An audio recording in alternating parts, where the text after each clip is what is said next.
ayun na nga, good afternoon everyone, mga ka-dimples, mga ka-echos natin dyan. So, ngayong araw ay Huwebes, may umorder sa atin ng isang plangganang menudo at isang plangganang chicken teriyaki. So, hindi ko na pinakita sa inyo kung paano yung proseso ng paggagayat, ganyan, kasi may tagagayat naman ako ng aking mga sangkap.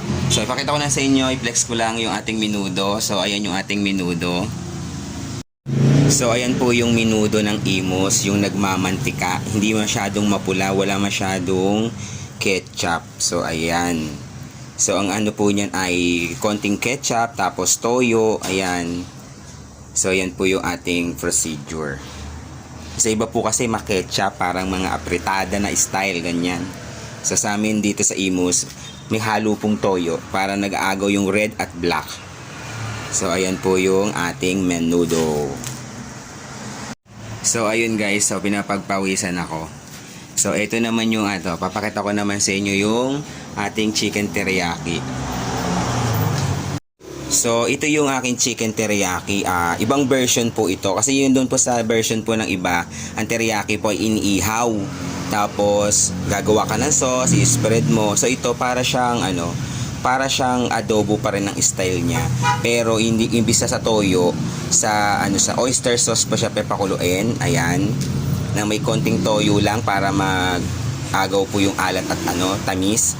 At syempre may asukal din 'yan. And then meron siyang luya, bawang, sibuyas, paminta syempre. Ayan. So pakukuluin lang natin siya, tatakpan. Walang halo-halong gagawin, kundi pakuluan lang siya ng pakuluan hanggang matuyuan. And then, after po nun, tapos na po yan. So, ganyan po ako magluto ng manok. Hindi po ako yung halo ng halo. Kasi pag halo po tayo ng halo, nadudurog po yung manok. Alam niyo namang mabilis madurog ang manok. So, ako po, kukulang ko lang po yan, lubog sa tubig o lubog sa sabaw niya. Hanggang sa matuyuan, tatakpan ko lang siya. Sobrang lambot ng laman after po noon pag natuyuan na siya, pero hindi durog po yung laman. So marami po ako naturuan ng ganyan ng mga isa, lalo na sa paan ng manok. Marami na po ako naturuan na paano magluto ng adobong paan ng manok na sobrang lambot. Pag kinagat mo talaga namang humihiwalay na yung laman sa buto, tapos ang buto pag kinagat mo tumakatas pa po. So ganun po siyang kabilis at kagaling po. So pag kayo magluluto ng manok, ilubog niyo lang po sa tubig o sa sabaw niya. Takpan niyo lang siya hanggang sa matuyuan, huwag niyo nang hahaluin.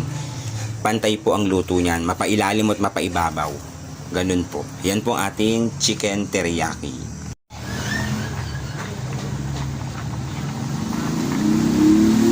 Ayan mga ka-dimples, binukod ko na yung laman ng teriyaki para hindi siya madurog yung ating manok. So itong sabaw na to papalaputan natin ng konti. So para maging sticky siya kasi medyo malagnaw kasi to oyster sauce tsaka nagmantika na yung taba ng manok. So naubusan lang tayo ng gas.